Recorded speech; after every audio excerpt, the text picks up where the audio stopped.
Welcome back to Facebook Live. It's been a long time since we've done it, but back by popular demand, we'd like to bring it back. So stay tuned every Friday at 1:30 for us to do little snippets, and we'll have on our website posted what the upcoming schedule is. Today, what we'd like to talk about, you may have noticed that we shared an article just this past week on our Facebook and our Twitter, our social media outlets, that was published in Health Psychology. And this article discusses some research that came out that looks at people's opinion of how much they exercise and if they're doing enough and its effect on health. Now, I didn't go back and look at all the details of the studies that were cited in this article, but I do think that it's a really interesting way of looking at things, and that's one of the reasons that we wanted to share it. One of the biggest things that we often see with patients is we kind of see two categories of patients. We see patients that are very invested in their health and really want to make sure that they're doing everything properly, and sometimes that anxiety over doing every detail properly can cause just as much detriment as somebody who doesn't do enough.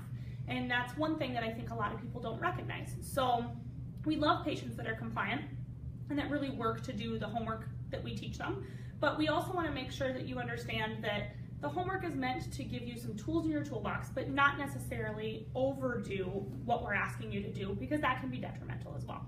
So in the study, they actually follow groups of people, and they look at numerous different aspects of people, from body weight to body composition to blood pressure, heart rate, lots of different health markers.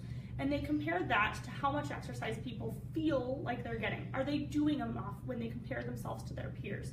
And one thing that this article suggests is that those that feel like they're not doing enough can actually have negative impacts on their health even down the road, in as much as a 21-year follow-up. So one thing that I wanted to talk about today was tips to kind of help you stay motivated, and then also how to know if you're doing enough. So let's talk about how to stay motivated. For a lot of people, they enjoy exercise and it's easy to get out and do it. For some people, that's not the case.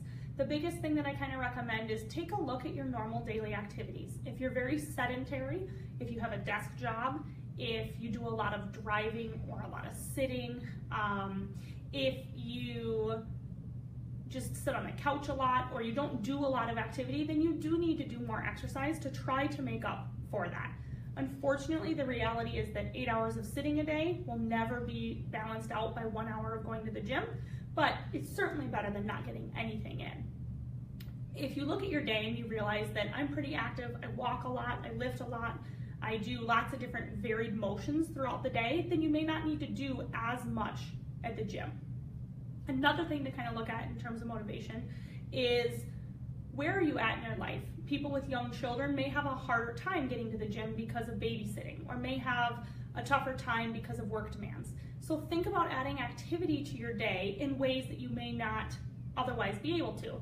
So a common one is just parking further away from a store, so you have to walk in. Take the stairs instead of taking the elevator.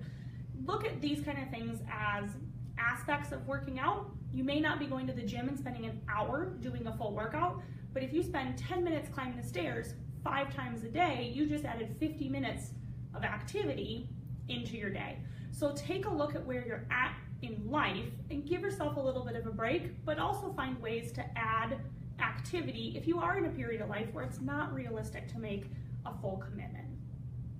Another way to stay motivated would be using a personal trainer or somebody who's really knowledgeable at building your programs.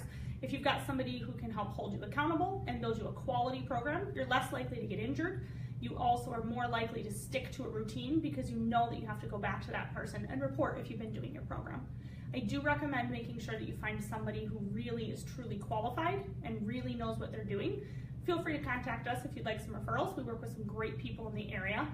But using somebody as an accountability buddy can be really helpful. So the 3 top things that I kind of recommend for motivation would be, number 1, take a look at where you're at in your life and try to set your exercise needs according to how your daily life goes.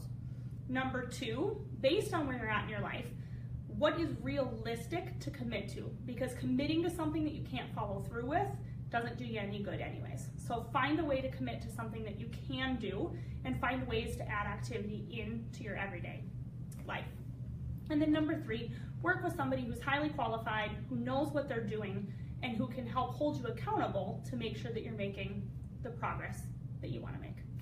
Stay tuned every week for our Facebook Live sessions. Next week, I think we're talking about high intensity exercise and carrying through some of the similar themes of the month. Be sure to send us questions, comments, or anything that you want answered. We do save Facebook Lives just specifically for patient questions. And as always, check out our website, millerswc.com, for more information. Thanks.